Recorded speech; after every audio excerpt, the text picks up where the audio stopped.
So let me just go ahead by saying that in this overview of governance issues for low-impact development, I want to draw some broad lessons from the U.S. and Australia that I think will help sort of kick us off and get us to think about governance and planning issues from a broad perspective. Governance is really a process for solving problems through law and regulation and collaboration. And for low-impact development or green infrastructure, it's really a way of establishing and enforcing acceptable levels of risk and developing programs to reduce or remove contaminants from green infrastructure projects. And I think governance also encompasses planning, the process of creating more convenient, equitable, healthful, efficient, and attractive places in our built environment. Australia and the United States, particularly Southern California, provide some important lessons, I think, for land use and water planning and governance. I often like to start out by a framework for understanding governance for LID generally, and that is to think of governance as kind of having three components. One is the process by which decisions are made, which is the interplay of various agencies and non-governmental organizations, citizen groups, and so forth, who at times are interested in regulating the process, at other times are interested in promoting it, and in most cases, we understand that process forensically by doing case studies of how governance has worked in the introduction of low-impact development. A second component is power, which is the relative ability of different parties to determine outcomes. And as we know, that's very critical in low-impact development as it is in other aspects of water and environmental decision-making. Not all economic and environmental interests have the same power or authority to make decisions. And again, we want to look at case studies and triangulate evidence so that we understand how these decisions are made. And then, of course, is purpose, which is a third component. And various protagonists may have differing goals. Some might want to introduce low-impact development to maximize protection of the environment. Others to seek ways of maximizing economic development. And still others might want to look at this tool as a means of minimizing costs to taxpayers and to various levels of governance. And so we could do surveys and polls and studies of policy history to understand how that works. In Australia, as a general rule, we could say that state and territorial governments have overall authority for land and water uses. We know that catchment management trusts and management boards would prepare plans and undertake works and encourage community participation for LID as well as for other related green infrastructure policies. We also know that localities have to embrace management guidelines set by these federal and state policies, but that there is a good deal of discretion in how they're done. This is one of the things that we've learned in comparing, for example, with the United States, where federal regulations, particularly on stormwater regulations, through the Clean Water Act, actually has a huge role in regulating discharges from municipal storm sewer systems, construction activities, and other point source wastewater dischargers. So similarities, but also some notable differences in terms of the amount of discretion permitted.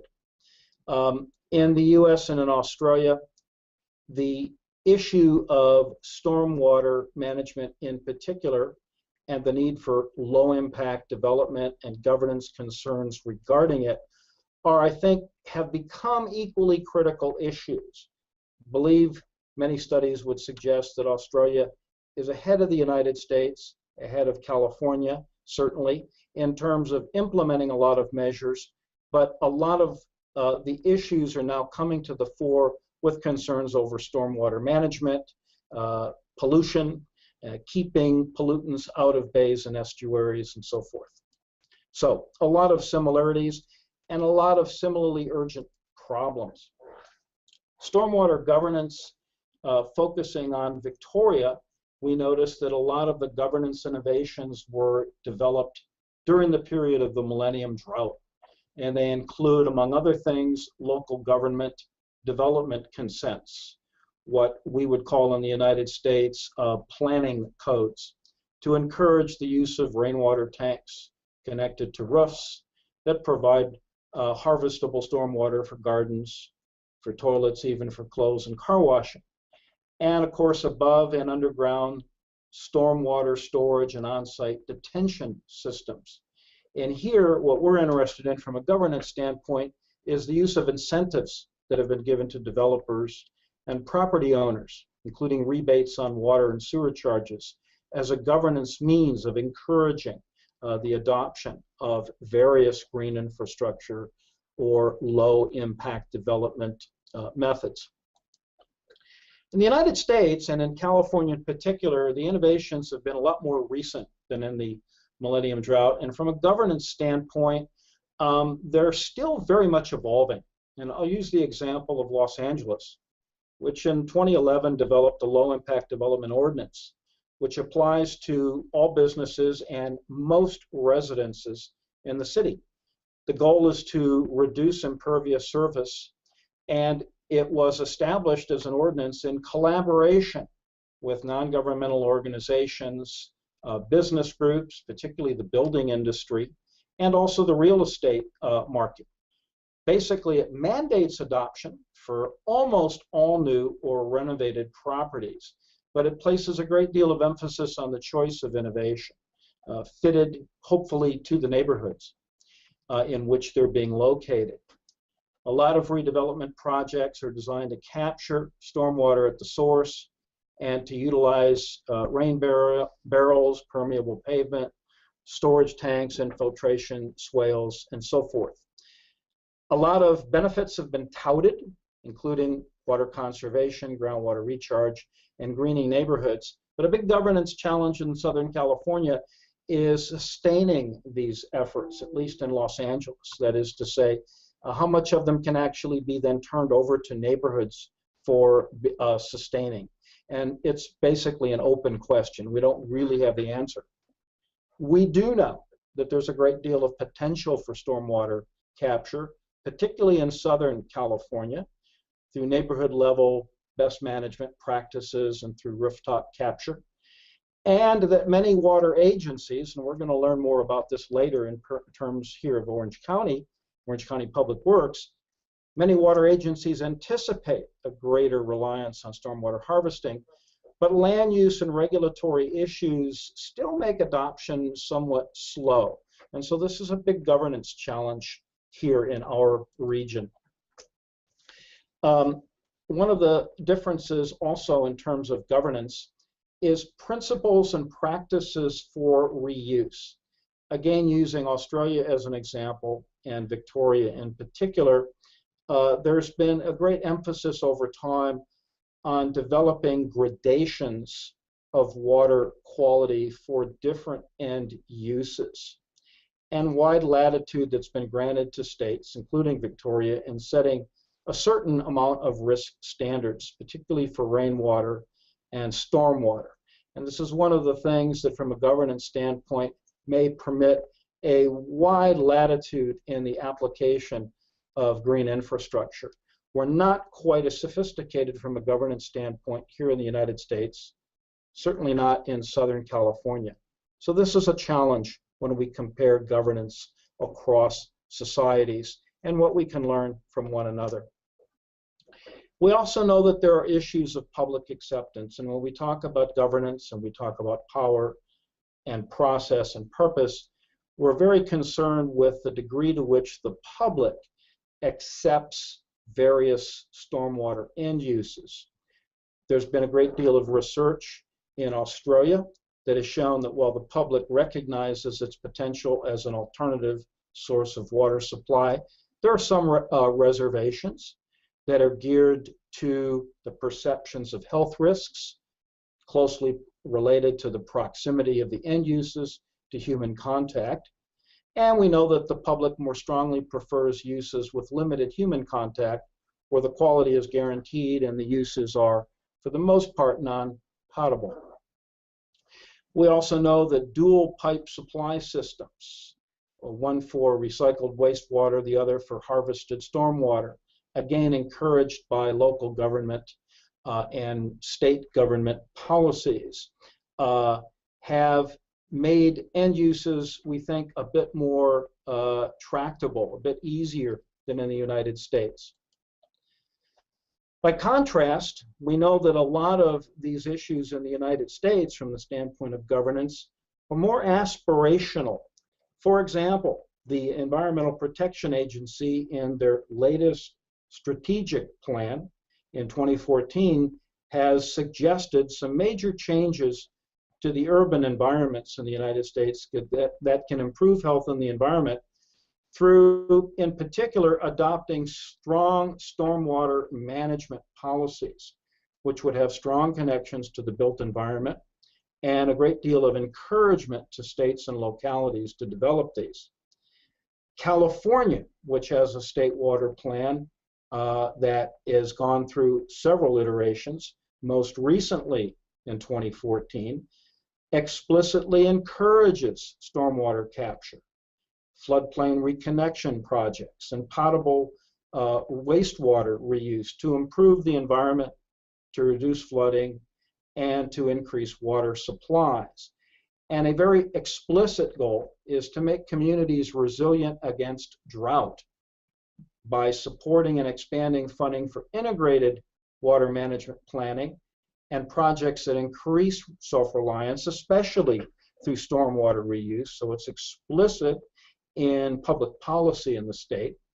And very interesting, similar to Australia, but not yet as successful in implementation, is incentivizing and co-funding multi-benefit projects, including stormwater management. One of the challenges is that under the California Water Action Plan, it is up to communities and it is up to water utilities to co-generate potential stormwater harvesting projects, which the state will then fund. The state won't establish them. The notion is to put the onus on local governments and local utilities to come up with plans. So very much a work in progress. In terms of the future, we know that each country has certain strategies and aspirations in mind. In Australia, the Council of Australian Governments has developed a number of strategic frameworks and has modified those frameworks over time to permit various water reforms that would not only enhance green infrastructure, but other water innovations. These include reforms related to water pricing, to institutions, to sustainability, and to mechanisms for community consultation. Explicit requirements exist for water quality, as we noted previously, for continuing and promoting water-related research, although the vagaries of funding certainly play into part in terms of promoting that continued research, and very explicit aspirations for public consultation and education.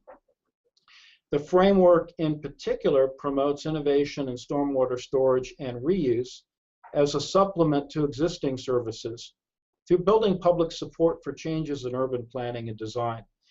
And many of us think that from a governance innovation, this is perhaps one of the strongest sets of lessons or suites of lessons that could be applied to the United States.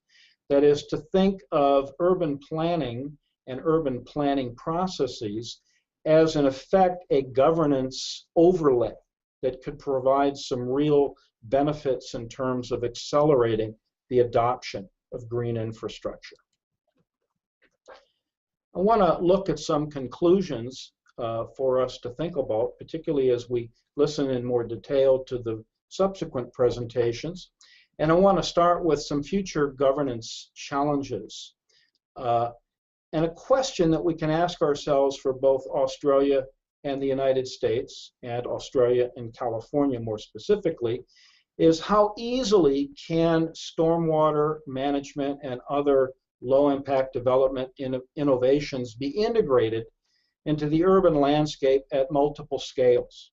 Not just a region-wide or city-wide innovation, but an innovation that can be integrated, for example, at neighborhood scales, These are questions that still remain to be asked. It seems that this is one of the challenges we have in the United States and in California, is making sure that these innovations can be integrated, particularly at neighborhood scales, as has been done in Victoria, certainly in Melbourne. And can regulatory frameworks be developed or be improved to encourage water substitution and minimizing health risks, all while also encouraging buy-in by the private sector, by private investors? We know this will require a great deal of flexibility. It's a challenge that both societies share. It's a challenge that has not been met, I think, as avidly in the United States, although California is starting to make some inroads here. And in terms of governance, we know that there are advantages and disadvantages in having more centralized approaches, where higher levels of government sort of mandate the adoption of innovations, as opposed to more decentralized approaches, which say these things should really come from an upswelling of public demand and local governance demand. In fact, probably there's something to be said for both approaches, but with an understanding that somehow creative ways need to be found to use the best of centralization combined with decentralization in some magic balance. And this was probably one of those things that from a governance standpoint, as I think we're going to see in the other presentations, is something that kind of develops over time. There's no real formula for this. We know that in Australia there's a long tradition of urban design innovation, particularly in places like Melbourne, and a quest overall for what is often termed in the literature livability. While not specifically aimed solely at green infrastructure or low impact development, the widespread acceptance of an ethos of livability certainly helps in terms of developing stormwater harvesting and other green infrastructure as a way of having it linked to other aspects of the built environment and of urban design innovation. There is widespread acceptance of these approaches, especially among the middle and upper classes, we believe, precisely because it is linked to this notion of urban livability. This is something that's starting to catch on in places like Los Angeles, but we've still got a ways to go. And I think in Los Angeles and Orange County, we're going to become leaders nationally in this. That is to say, in the United States. Also, the role of governmental coordination in terms of this centralized, decentralized governance problem. In Victoria, state law and the overlay of federal law encourages local governments and water providers to coordinate supply projects, to coordinate allocation decisions, to coordinate water use priorities. This certainly came out of the Millennium Drought. By California, I would dare say that until 2015, policy responses in these areas tended to be almost wholly locally driven, to the detriment of more comprehensive mandates. And this is one of the things that our current governor has tried to change, largely due to the pressures imposed on the state by the drought, in which basically the state has sort of mandated specific targets. And while there's been some discussion as to whether or not that's the optimal way to do this from a governance standpoint, it's probably the best way, at least in the short term, that these things will be agendized in California. I want to conclude by talking about methods for encompassing governance issues in low-impact development and implementation approaches. And one of the things I did in an earlier presentation that was highlighted was the notion of thinking of governance and governance issues as something that could be systematized and thus applied not only to Australia, not only to the United States, but ultimately could be a model for thinking about governance and low-impact development everywhere. And this includes a conceptual framework for harvesting stormwater, which combines the work of hydrologists and others in watershed and water quality modeling to evaluate impacts, to then integrate those analyses with water management plans that are developed by water agencies and urban planners, to undertake economic evaluations of the benefits and the costs of these various plans, and then to engage various publics in the evaluation, engaging community responses. These things together could lead to risk-based and vulnerability analysis-based outcomes that will then ultimately lead to a suite of strategies that can be evaluated by various groups and then hopefully introduced. And this is a way both of aspirationally describing how governance could work, but I think it's also a way of thinking about how governance issues do work in reality, although each of these components remains to sort of reach a level of maturity that would be optimal. So with that, I will stop. And James, our next step is to go to another presentation, or do we take questions at this point?